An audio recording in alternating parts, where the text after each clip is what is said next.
असतील तुमची, तुम्ही अशा प्रकारे विधान करता मातोश्रीच्या बाबतीत, शिवसेना पक्षप्रमुखांच्या बाबतीत, ज्यांनी तुम्हाला 4 वेळा आमदार केलं, ज्यांनी तुम्हाला 4 वेळा आमदार केलं, उपसभापती केलं, म्हणून तुमचा रुबाब आहे ना.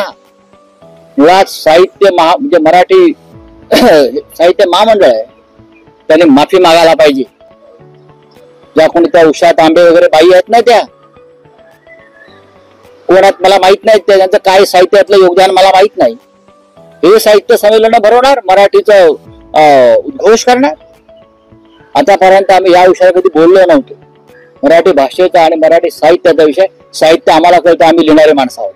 तुम्ही नीलम गोऱ्हेच्या बाबतीत आता जो शब्द वापरला, त्या महिला आहेत आणि त्या महिला असल्या म्हणून काय झालं, सभापती आहे, मग काय झालं, तुमच्यावर हक्कभंगही येऊ शकतो. 10 हक्कभंग आणा हो.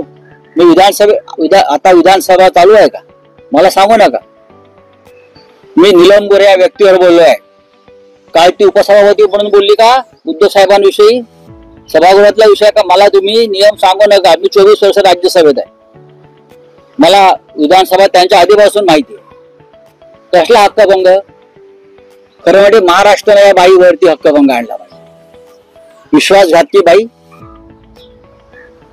काय तिला कमी केलं होतं द्यायला माननीय उद्धव साहेबांनी. हक्कभंग वगैरे मला धमक्या देऊ नका हो. आम्ही सगळे तुरुंग वगैरे भोगून आलेलो, सगळे ईडी झालं, सीबीआय झालं, हक्कभंग पण झालेत आमच्यावर संसदेचे. नवीन घडामोडी पाहण्यासाठी आजच आम्ही मुंबईकर 24 तासला लाईक करा, सबस्क्राईब करा आणि अपडेट रहा.